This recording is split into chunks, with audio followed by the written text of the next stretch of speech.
Hi friend, ఈరోజు కాకరకాయలు కూర చేస్తూ ఉన్నాను. మీరు ఇలాగ పల్స్గా కోసుకోకుండా మీడియం సైజులో కోసుకోవాలి, ఎందుకంటే మళ్ళీ కలిపేటప్పుడు పొడి పొడిగా అయిపోతుంది. ఇలా కోసుకొని కడాయిలో వేయించుకొని దీంట్లో పసుపు, సాల్ట్, ఆయిల్ వేసి వేయించుకున్నాను అనమాట. టమోటాలు 4 వేసినాను, చిన్న చిన్నవి. ఉల్లిపాయలు ఎక్కువగా వేసుకోవాలి, అప్పుడుగా టేస్ట్గా చేదు లేకుండా ఉంటుంది. కడాయి పెట్టినాను, వేడెక్కిపోయింది. ఆయిల్ పోస్తూ ఉన్నాను. ఇప్పుడు మీడియంగా పోసుకోవాలి, కొంచెం ఎక్కువగా పోసుకుంటే బాగుంటుంది. ఆయిల్ వేడెక్కిన తర్వాత ఆవాలు వేసుకోవాలి. ఆవాలు వేసినాక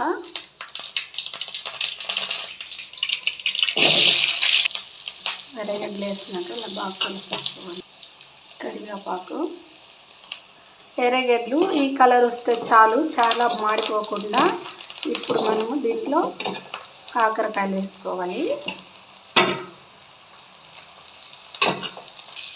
ఫస్ట్ కొంచెం సాల్ట్ వేసినాను, చాలకపోతే ఇప్పుడు వేసుకోవచ్చు. పసుపు కొంచెము. ఇప్పుడు టమాటా ముక్కలు వేసుకోవాలి.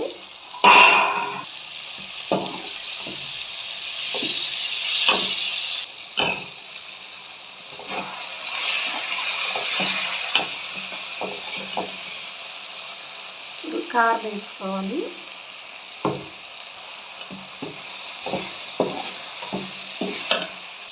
ఇప్పుడు తెల్లగడ్డలు వేసుకుంటాను. నేను ఆయిల్లో వేస్తే మాడిపోతుందని నేను ఇలా వేసుకుంటాను. మీకు ఇష్టం వచ్చినట్టు వేసుకోవచ్చు.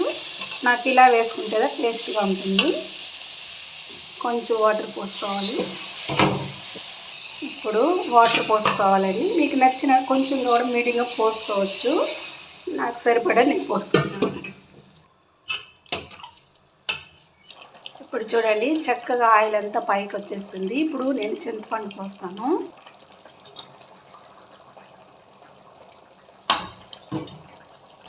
అవలత్తంగా కూర అయిపోయిందండి. వేడివేడిగా అన్నం చేసుకొని తింటే చాలా బాగుంటుంది. చూస్తేనే నోరు ఊరుతుంది అనమాట. మీరు చేసుకుంటే కొంచెం వాటర్ ఎక్కువ అయిందనమాట, మీరు కొంచెం తక్కువగా పోసుకోండి, బాగుంటుంది. కూర ఎలా ఉందో చేసి తినేసి ఫోన్ చేయండి అమ్మ.